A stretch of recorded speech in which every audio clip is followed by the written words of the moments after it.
The game is to be where you are, be it honestly and as consciously as you know how. Watch the latest Ram Dass documentary film, Becoming Nobody, on Gaia.com. Of course, there was fear in losing that familiar identity. But there was always also wonder. The Gaia.com library supports you with transformational content. See it for yourself and go to Gaia.com/BeHereNow and check out the Be Here Now playlist, curated just for you. Visit Gaia.com/BeHereNow and start your free trial today.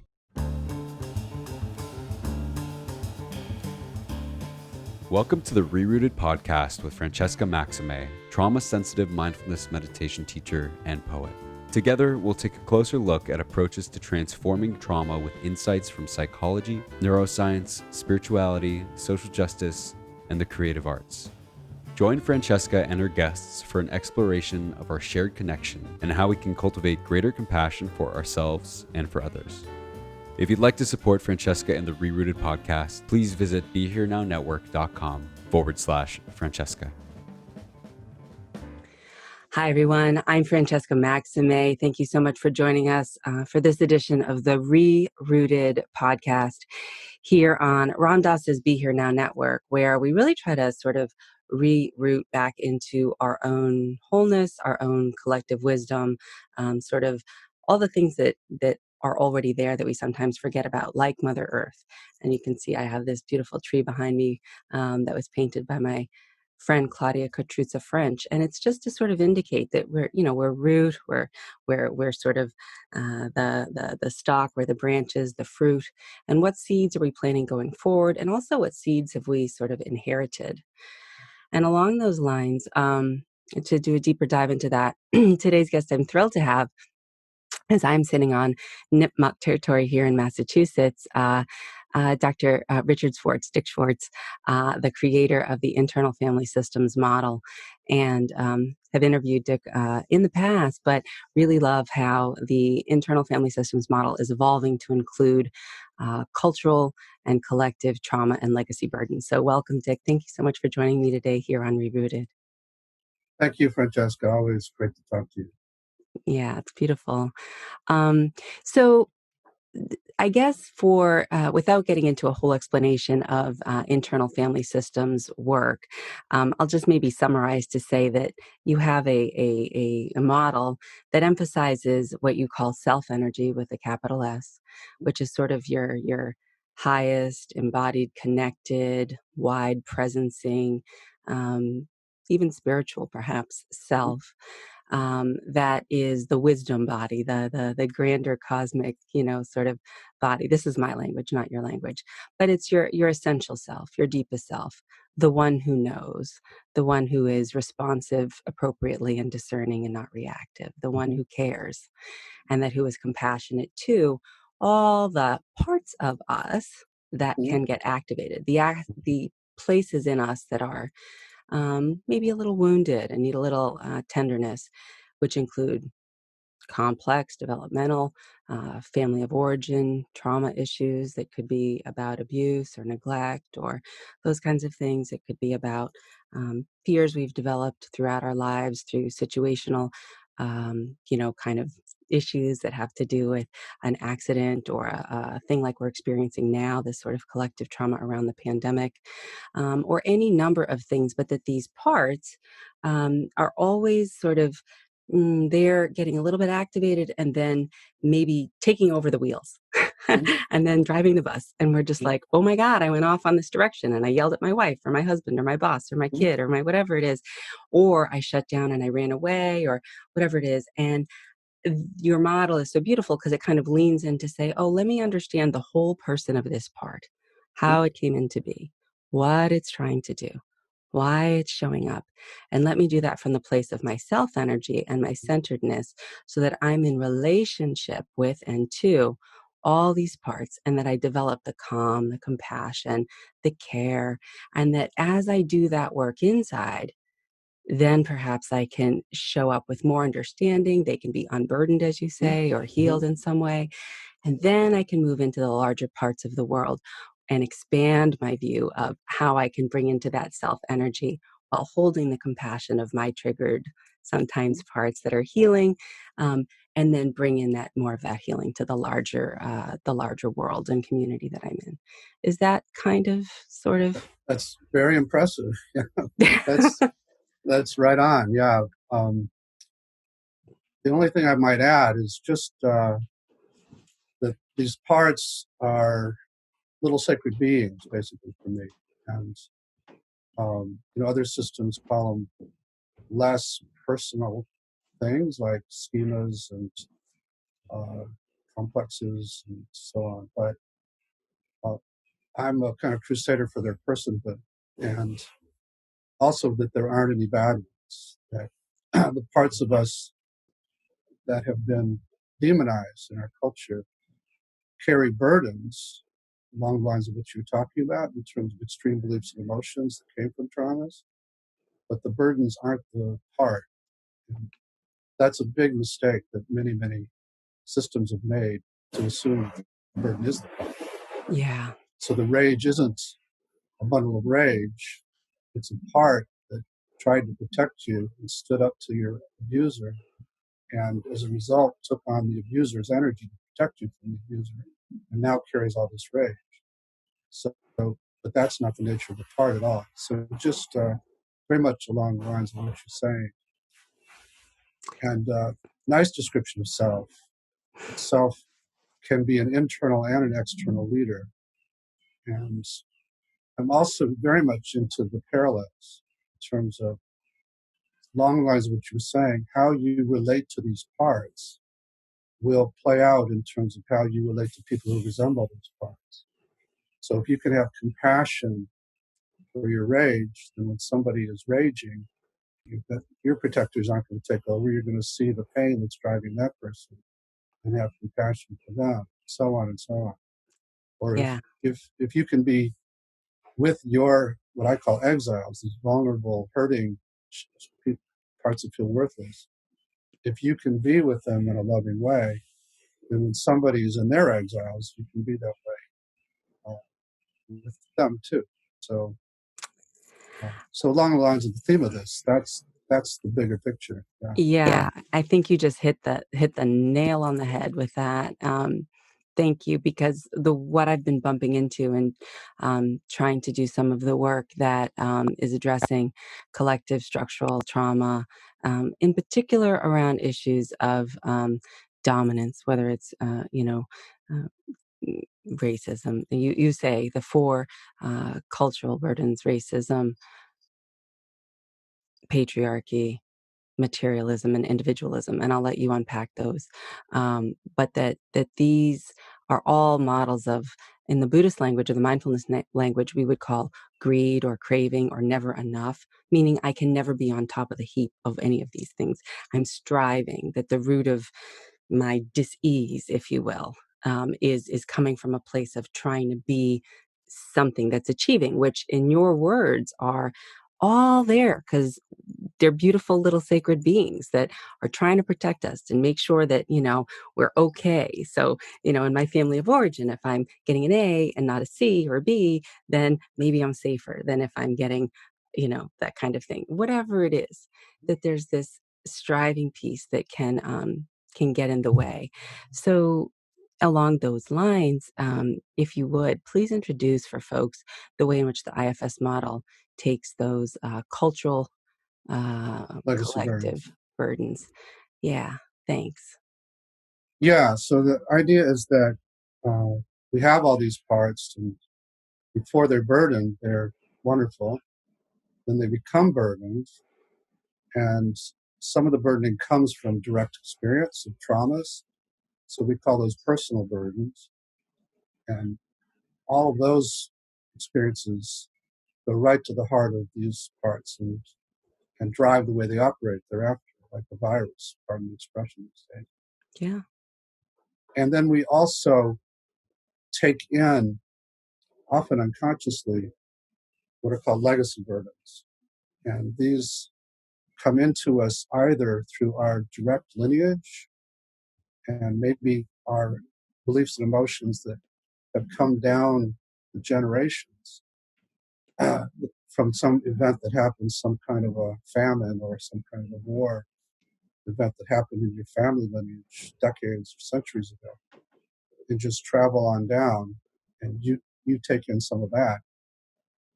But also we carry burdens from our ethnic groups or from the culture in which we live. And as you say, I identify those four as the primary drivers of the United States. And I wrote a second edition of my original book, and in it I have a chapter on all of this, where I took the United States and tried to look at it as an individual, as a trauma survivor. And it has its own exiles, more than ever in its history now, because the disparity in income is greater than it's ever been. So in addition to racism and all the other reasons that we tend to exile people in our country, there's now this huge gap in income. And whenever any system of any level has a lot of exiles who are hurting and raw, then you're going to have a lot of very extreme protective parts, as we do in our government now. And protectors are going to polarize with each other, as they have. But to get to the base of all that, a lot of it is just driven by these four cultural legacy burdens. And one of the mistakes that people make individually and also in countries and internationally is to go to war against those burdens. So, for example, while the anti-racism movement, for example, has done a lot of good in terms of raising people's consciousness and bringing these issues to the surface, it's also taught individuals, particularly white people, to be very, very ashamed of their racist part. And there's nobody in our culture who didn't absorb some of that white supremacy belief system. And so we all have that attached to some part of us. And when you are so ashamed of that part that you wind up locking it away and pretending you don't have it, then it becomes implicit racism. And it has this underground effect on your thoughts and your actions, which make it even more sinister in a way because you're not even aware of how you're doing things. So my approach is I would encourage you to go to your racist part and actually get all the parts that hate it to separate, parts that fear it to separate, to the point where you can be in self in the way that we describe, and be at least curious. Curiosity is one of the 8 C's of self-leadership. So you start there. You just, let me see what this is about. And you start to talk to that part about the racist burden it carries, and where it got it, and what's it afraid would happen if it didn't carry this for you. And at some point, it decides, often spontaneously, that it doesn't want to carry this anymore. And then you help ship it out of your system. And we have a process we call unburdening for doing that, for actually sending these burdens out of the system, at which point the part will transform and become who it's originally designed to be. And it's my belief, and I've done this in a small scale, but it's my belief that it's possible to unburden large groups of people simultaneously. And so I'm moving in that direction. I've done it with maybe groups of 40 different retreats and so on, and had everybody go in and find their racist parts, or their individualistic parts, or their materialistic parts. What was the other one? Well, I guess it would be sexist or patriarchal or Patriarchal. misogynistic. Yeah, exactly. And, find out from a place of initially curiosity and then ultimately compassion, and finding out about the part that carries it and what it's afraid would happen if you gave it up. And then usually there's a way to negotiate giving it up. So it's a very different approach than the anti this and the anti that. approach. And that plays out also external. Right, right. Which I so love and is aligned with sort of my mindfulness trainings and my, in the sense of, you know, and I mean, we've heard it said again and again, you know, you can't fight fire with fire, or, only love can heal hate, or something along those lines. And um, leaning into this whole idea of care, curiosity, like first there's the acknowledgement, like, hey, this is the soup we're in. We have to like reckon with that. Hmm? This, materialism, individualism. Yeah, so that would be the C word, clarity. So you have, there's no need to deny the fact that these exist. And you can have clarity to see what they're, where they come from and so on. And then another C word is courage. Then you have the courage to act, to do something about it.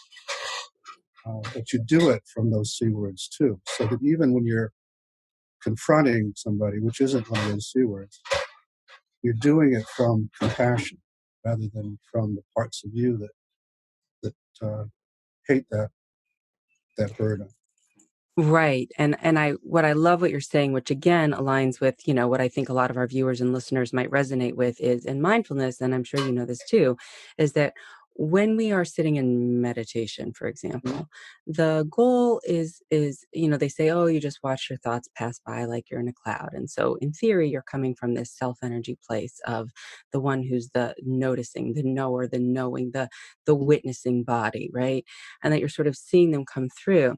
What I think a lot of people, maybe they sort of stop at this place of, oh yeah, they're just coming through. They don't really mean anything. They're not the full fusion or identity Right. of who I am.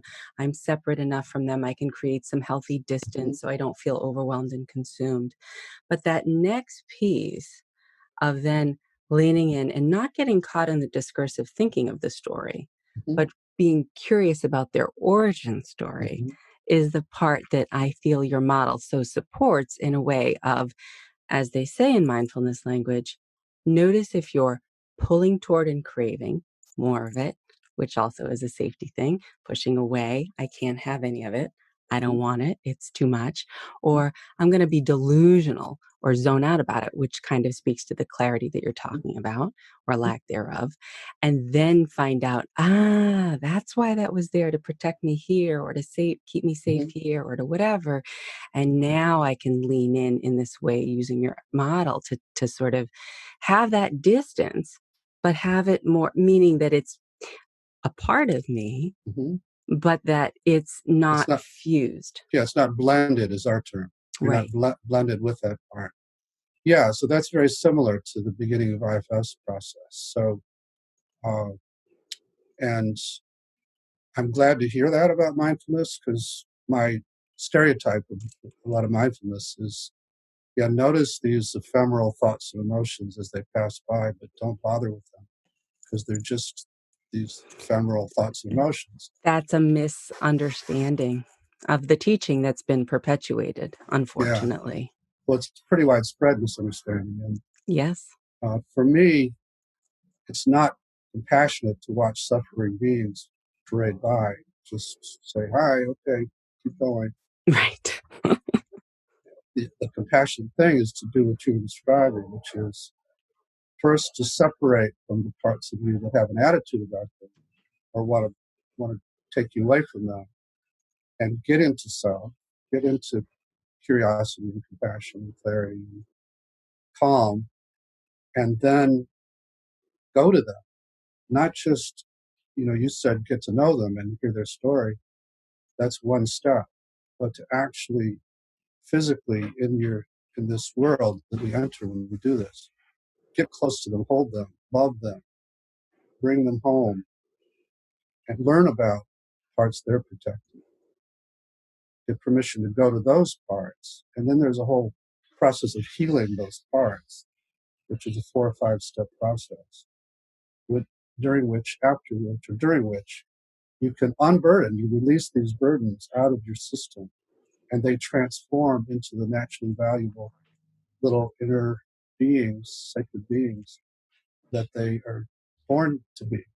And then you don't, it's not, then you don't have to wrestle with this anymore because it's out of your system. Right, which is so beautiful because it's so transformative. It's not a tamping down with all this chatter. I shouldn't be prejudiced. Yeah, it's that exactly. you're released. It's not only not a tamping down, it's not also just an acceptance of, this idea of radical acceptance. No, radically accept and then transform. Yeah. So, yeah. I love that. It's the next step. And that's really what the invitation is in true, mindfulness is one aspect of the teachings that's sort of been pulled away. Like that's like you say, it's one step of the process, but there's a longer process. And, you can't pull out one ingredient and say that's the whole recipe and here's the whole meal. If I, ate cake all day just because that was the dessert, that would be bad, Yeah. Got to have my Brussels sprouts and my protein. But you can't, and I've been collaborating with some local Tibetan lamas around all these issues. You can't start taking those steps until you actually believe these aren't just the ego. This isn't just the monkey mind. This isn't, you have to really believe these are parts of you that are worthy of love and attention, just like your own kids. Right. Yeah. And that cuts back to the very basic thing. Again, you mentioned the Tibetan lamas. I'll tell you what was transformative in my personal process was I always thought I was what I was thinking. Right. And Lamott's, quote, my mind was like a bad neighborhood. I don't want to go there alone, and this is a practice, this IFS model of accompaniment, to use focusing language, keeping company with. And that we're, as you say, really loving up on them and really being, caring and invested. And that this idea of at a root level, there's nothing wrong with you. And we're heavily conditioned. You are embodied goodness. And we have imprinting from our early attachment, our early caregivers, as well as our societal structures that are inherited. And from that place of your essence, your essential self, your deepest self, that you can lean in. And I feel like so many times in my own personal experience, I would try to do the right thing. Right. But I never had that invitation, maybe because I was raised Catholic with original sin. You're born with a black mark on your soul. You have to redeem yourself and all this kind of stuff. That even when I would lean into that, it would be like, well, I need to effort to like scrub out the black mark. Exactly. Not, oh, there is no black mark. Right. There's just that conditioning that may create behavior that if we understand it, can be healed and not be unskillful or causing harm to yourself or others. Yeah. So all of that I agree with, except that they miss the parts piece when they describe it that way. So the problem is that if you think of it as just your conditioning, then when you do it, you're going to fight against that, or you're going to try to ignore it, because this is just my conditioned mind. If instead you think, oh, this is a little kid who carries the burden of whatever you're talking about, you're going to relate very differently. I just think it's my condition. That makes sense? Yeah, and I guess that I totally agree with you. And the work that I do with clients all the time is 90% inner child work in some way, shape, or form to do the unburdening transformative process, and using a lot of the limbic brain and the imaginal places of, can we go to him or her when she was 5 in that room, in that place? Can we be with them now? And as you say, sometimes you use direct access when there's not enough self-energy within the client to be able to be the accompaniment that wasn't there from the parent or the caregiver or the whatever, and then start that process. So when I say conditioning, I guess what I mean is that the conditioning creates the parts that then have the adaptive, functional. The conditioning, in my language, is the burden that came into you. Yes. And the only reason I react to the word is because it's so misused in spirituality.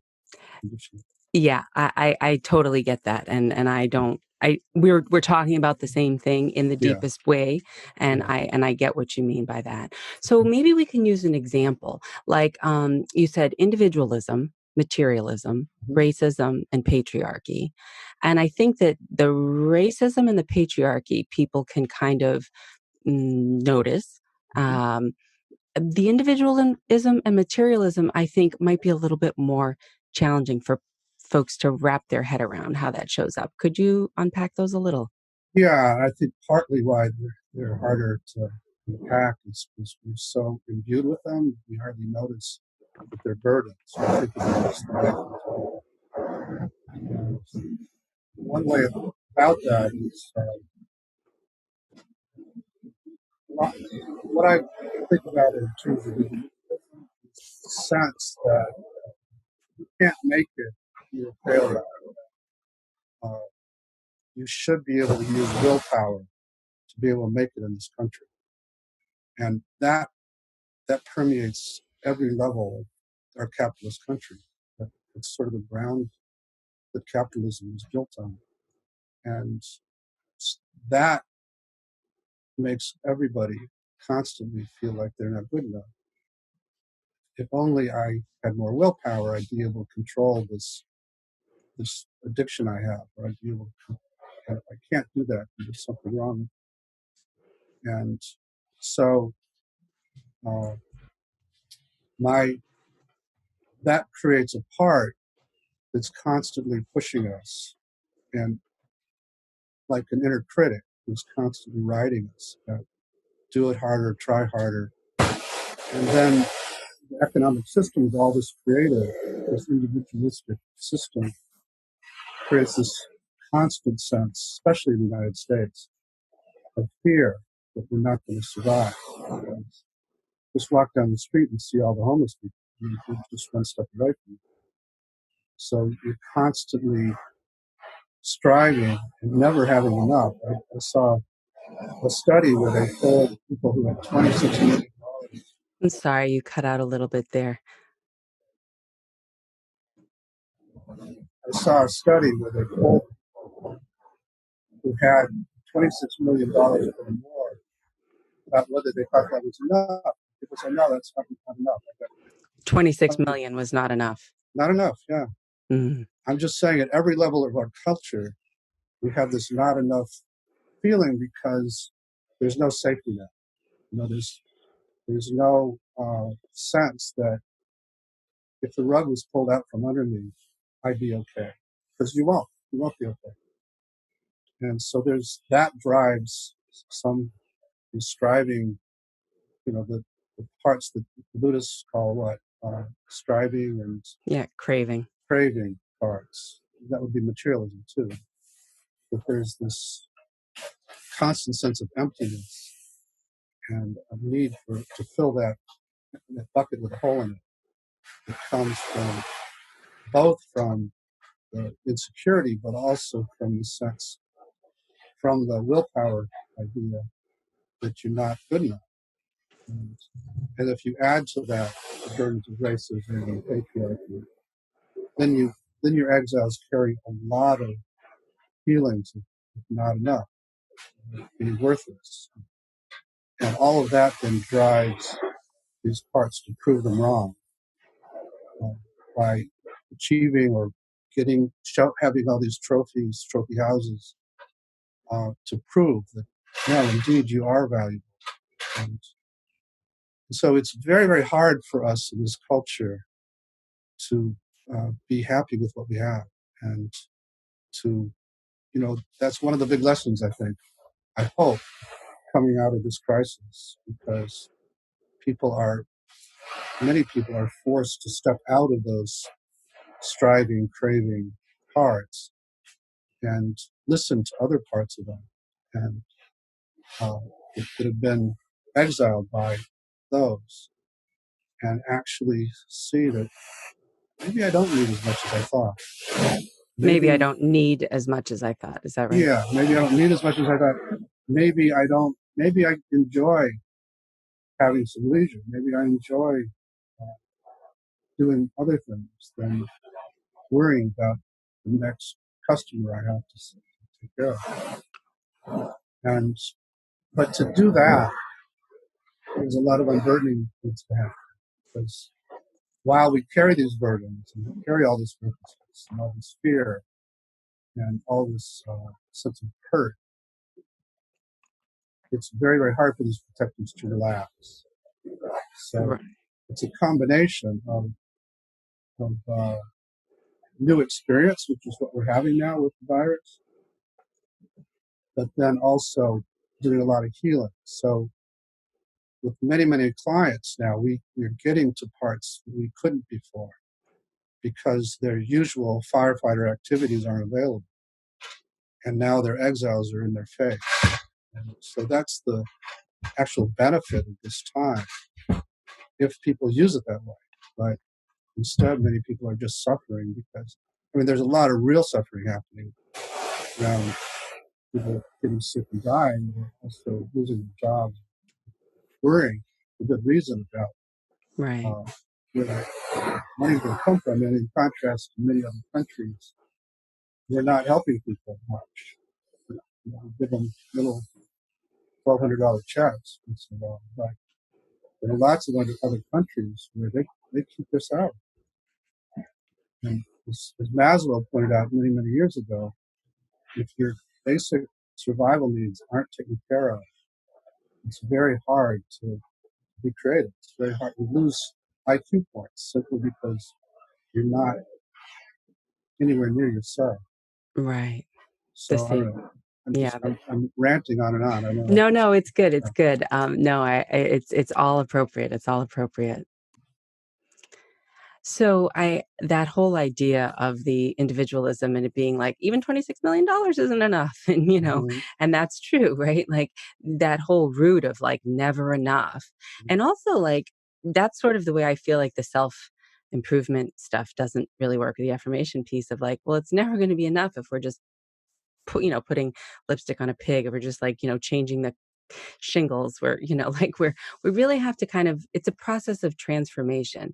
And I know that a lot of the neuroscience research talks a lot about how limbically in our subcortical structures and stuff, there is a change that happens when you actually undergo a shift or a transformation that doesn't happen when you're just engaging what we might call left brain thinking, that's more cognitive, like people are using with cognitive behavioral therapy.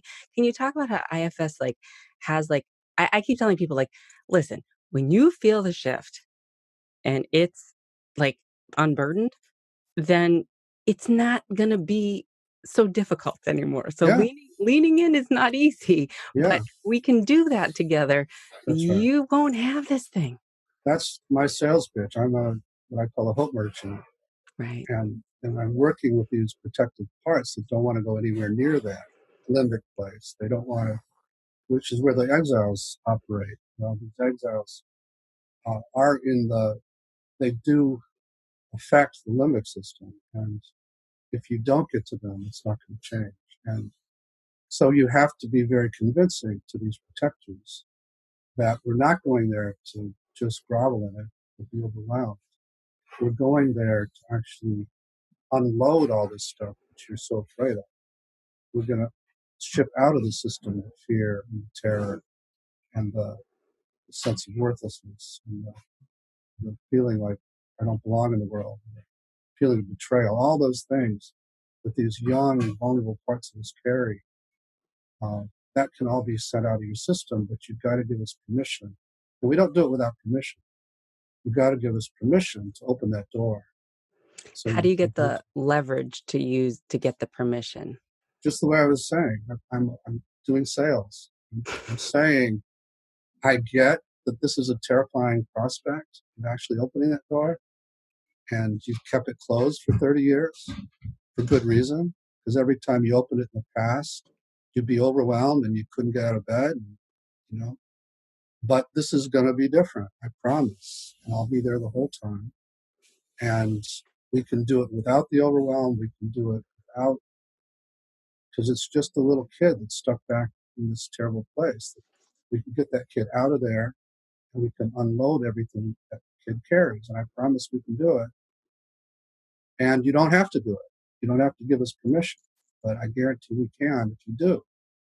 It's a very seductive pitch. So most protective parts go for it, especially if I'm in self when I say it. If I'm coming from those 8 C's, protectors sense the confidence is one of the C's. They sense, well, this guy sounds like he knows what he's doing. Let me just give it a try. So yeah. Well, there is confidence because you've been doing it for so long. This whole and you're I mean it works. I mean, I always say, like if I'm doing work with someone, it's like I'm just a co-facilitator guide here, like the Sherpa thing, but everything you need's already in there. We're just That's right. pointing to it and, as you say, making sure it's cooperative enough so that we can not get extra pushback, and that it's all okay. And we'll end up on the other side and it may be unfamiliar, but that doesn't mean that it's bad. It may be Exactly. uncertain what the good feeling will be because we haven't felt it yet or not in a while, but it's going to be good. Trust me. And I'll be with you the whole time. Yes. That's really important. Yes. Well, that's the relational field, right? Mhm. You as the therapist or you as the Mhm. coach, if you're using an IFS coaching model and not as an Mhm. IFS therapeutic model, really leaning into, if you don't feel like you have enough self energy there for you already, I'm here with you in Here this, with you. in my That's functional space of being right. loving and relational. Exactly. Yeah. So about the shame, I want to share with you something I've been thinking a lot about, and I just want to try it on for size and see. Sure. I've thought about this in terms of, say, for example, and this could be true of a lot of populations, but advantaged populations here in the United States, which might be lighter white skin privilege advantage, it might be social class advantage, it might be educational advantage, but folks that maybe, for example, you would say aren't currently under the same kind of marginalization that are revealed around the fractures that you see, for example, with COVID. Right.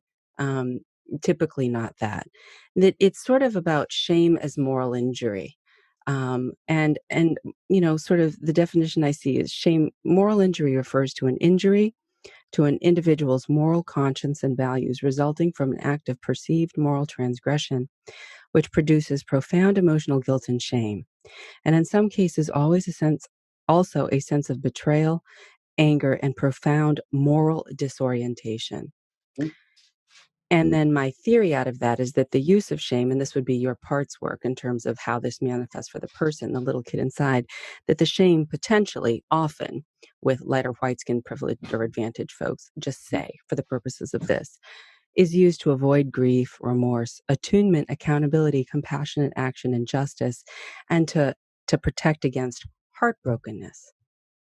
Right? Like the Leonard Cohen piece, the crack is where the light gets in, but that there's no real sense that the light would ever get in. That the shame is that I'm sort of identified with the shame because it's serving a purpose. It's serving the purpose to protect me. Yeah. I don't know if you feel, but that moral injury felt like to me, wow, if I have some advantage because I'm inheriting this history of colonization or imperialism or something like that, that in a way there's something cooked into that is almost like a moral injury to me as a culture, as a race, as a people also. Yeah. Yeah. I don't know. How does that Yeah. land for Yeah. you? It does land. So one of the qualities of self is self sees clarity, sees injustice and imbalance, and self acts to counter that at all levels.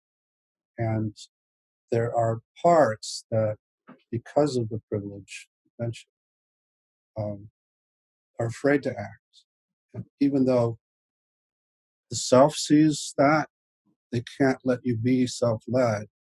And so they'll use a variety of tactics to keep yourself obscured. And one of them is to be overly shamed and uh, and there's such a thing as healthy shame, but there's the shame that's a protector. It's trying to keep you from acting and to talk a good game.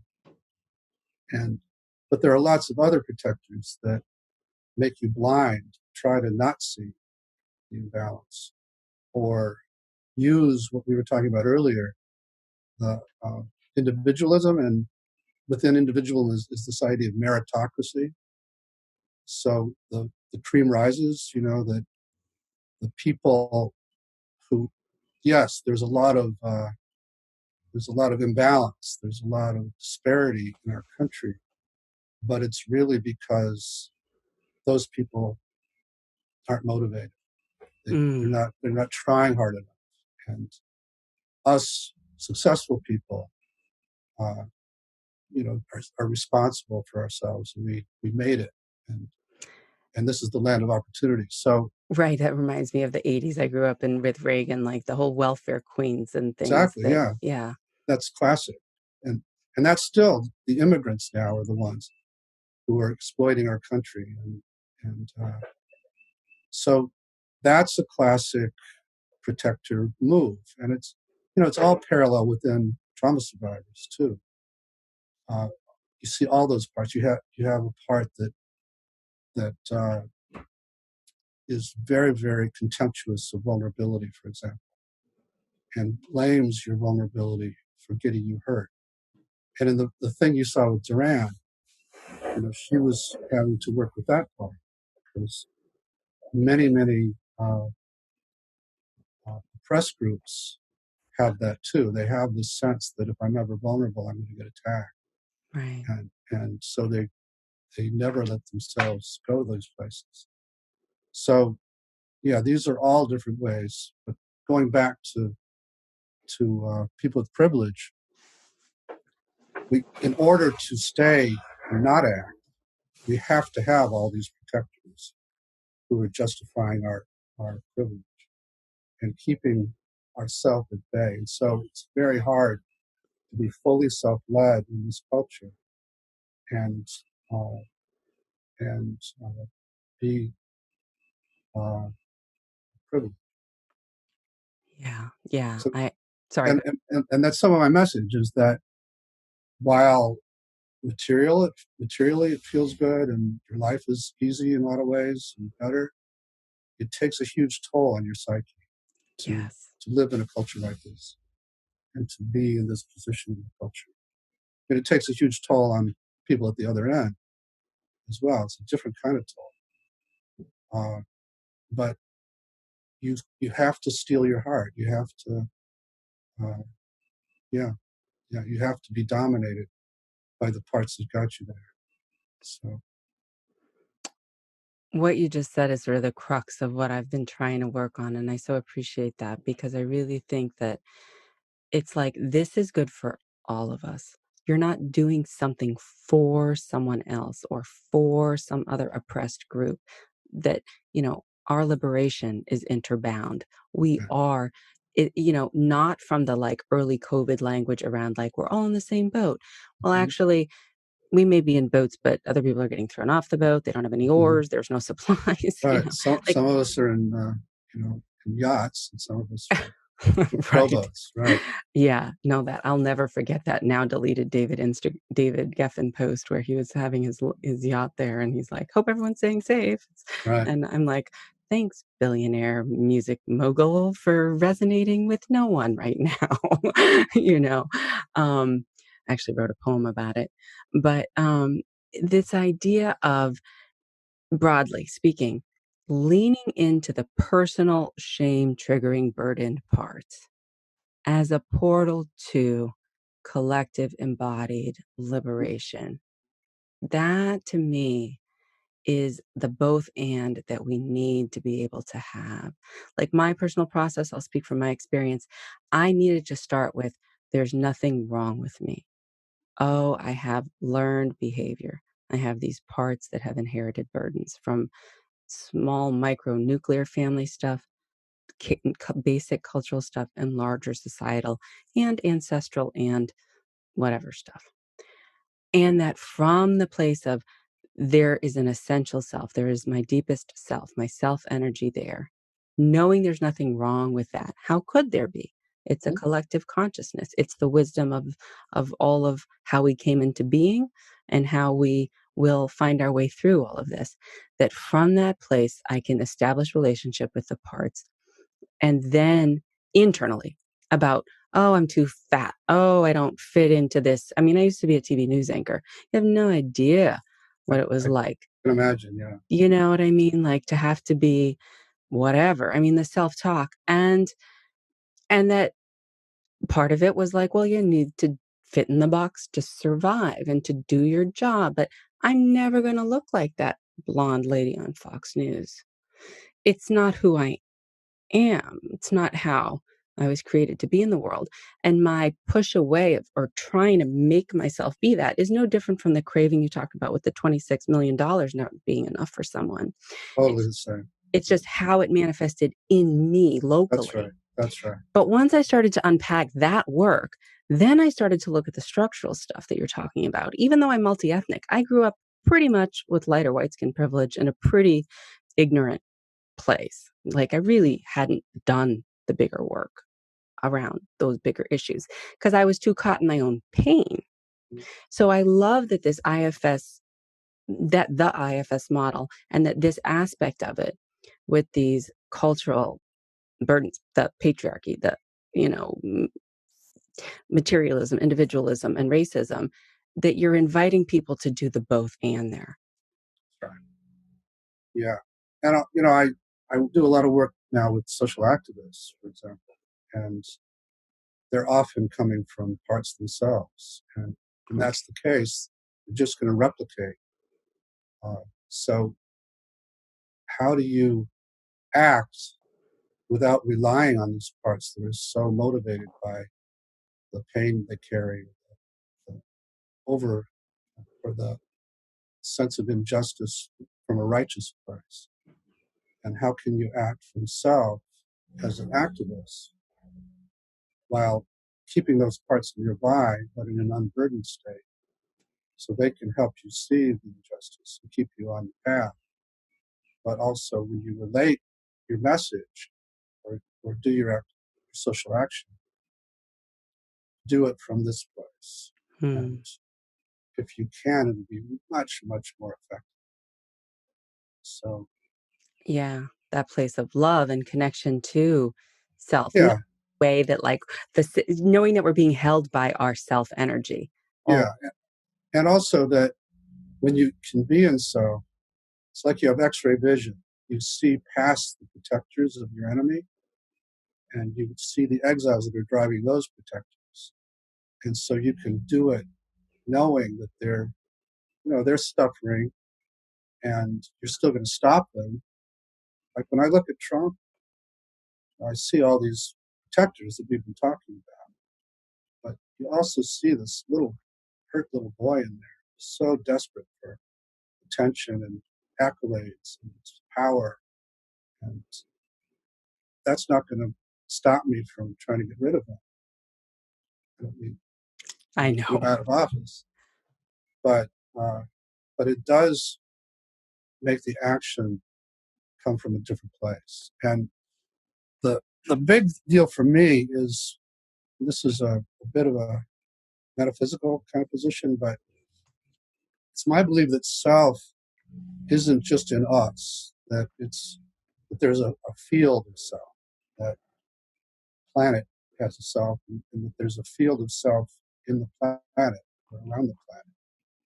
And that every time we unburden personally, or we unburden groups, or we unburden, we're releasing more of that field onto this plane, onto this planet.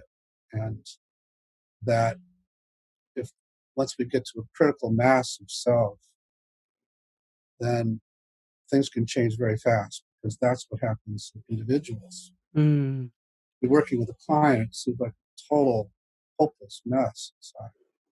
But I access critical mass of self, and everything starts to change very quickly. Right. So that's what keeps me going, is even our little individual actions are adding to that larger field that can actually make things change in this planet.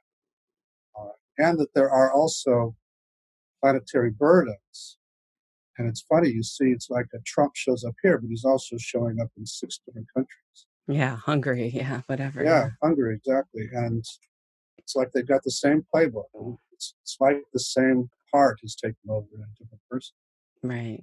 And so there are those planes too, or there are clouds that kind of obscure the self of our planet. And so as we unburden personally and our clients, we're reducing the clouds that are obscuring the self of the planet. I don't know if that makes any sense. No, it makes total sense to me. Basically, what I hear you saying is whether or not you're Bolsonaro and I'm in Brazil, whether you're the, guy in the Philippines, whether you're Trump, whether you're whatever it is that they're wounded children basically inside, right? That the parts are wounded and that they're trying to do this striving, craving to be important, to get noticed, to feel affirmed, to whatever it is, to get loved, to be attached, to feel safe, whatever. And that there's the place there where that you're connecting with that, so that when you are in self, when you have healed your own parts, when you have gotten to do that transformative work that you say can really shift quickly, the way in which you work to effort collective social action around trying to bring more into balance these other sort of either political or social justice or whatever the language is that you want to use comes from a deeper place Exactly. of connection and compassion, but then also the action, because you're doing the work inside. You can show up and do the action without so much of the overwhelm. You're not Yeah. defeated. Yeah, and your parts that worry that you're going to look bad or worry that you're going to get rejected by somebody if you try, because now they trust you and you have a good relationship with them. They're not going to interfere with you doing that action. Yeah. And the parts that used to blind you to the injustice or keep your heart covered so you didn't feel it, now trust is safe to let you feel. And once self comes, you act, and it's fairly effortless. It's not like you gotta gear yourself up to do it. You do it because now you're part of that field. It's healing. I love that. And we're going to pretty much start to wind down now, but this healing field, I think is, I've been talking to a lot of Indigenous leaders and a lot of folks who, are psychoanalysts and psychologists and stuff too, that are coming from the Chicano tradition or the, Latino traditions. And they're talking so much about, well, it's the land, well, it's the way, well, it's the, and ceremony. And that's what I hear you saying in your language. That we're necessarily interdependent with all things, that all things are alive, or however you want to think about it, but that there's not the othering, the separation, and that when we do our inner work, we become some of the seeds that are planted for new growth in that energy field that is for the planet or beyond. Yeah, and I totally agree with all of that too, that when you really access self, you restore your connection to the earth that has been cut off by the view of the earth. And some of it comes from science as inert and as something that's full of resources for us to exploit. Back to its mother earth, its Gaia. It's, the one way to think about the crisis we're in now is that since the Industrial Revolution, which is about 200 years ago, before that, there was way fewer people, and we didn't have the power to hurt the planet the way we do now. And the last 2 centuries, we've got exploded in population, but also in technology, such that we now are really severely threatening the health of the planet. And just like with some of these type A clients we have that are driven constantly, but they always will crash because that's just, those parts will take you, because those parts don't care about your body. They don't care about your relationships. Right. So then you're going to have some kind of crash, at which point that's an opportunity to actually totally change. This is that for the planet. And because we've deforested so much and gone so much into wilderness areas, it's released these viruses that now are kind of corrected to scale us back and make us re-examine all this stuff that we've been doing. And so it's the Earth's way of trying to heal itself. Is one way to look at it, even though that sounds cold-blooded. It's so much suffering. But I actually believe that. This is a big wake-up call. And it'd be great if we actually took advantage of it. On that note, Dr. Richard Schwartz, Dick Schwartz, the creator of the internal family systems model. I am so excited we had this conversation. I can't express enough how much I appreciate. I'm getting emotional even thinking about it, to be honest, that I feel like you get it. Thank you, Francesca. I try. It's taken a lot of work, personal work. I know it's a process. On me, I've had to unburden lots of legacy burdens to get it. Right. I'm working at it, and I also want to say that Ram Dass was an early big influence on me too. So it's an honor to be part of his network. Yes, and his spirit lives on through conversations like this. And even though his physical body left the planet not too long ago. And again, just the invitation, coming inside in order to then be able to just show up in this embodied way. I just think it's a beautiful model that you have, a beautiful framework, and I really, again, appreciate all of what you've done. So, and continue to do. Thank you. Yeah. Any last thoughts, Dick, that you want to share with anyone before we go? Just, it's just really fun to talk to you always. So you pull a lot of stuff out of me that I don't really talk about. Well, I guess that's, if it's okay, then a good thing. It's good. It's really good. Thank you so much, Dick. Thanks all to the listeners. Dick Schwartz, the website is it IFS Institute? IFSinstitute.com. IFSinstitute.com. You can learn about training and all of Dick's work and books and things like that. All right. Take good care and stay safe and be well.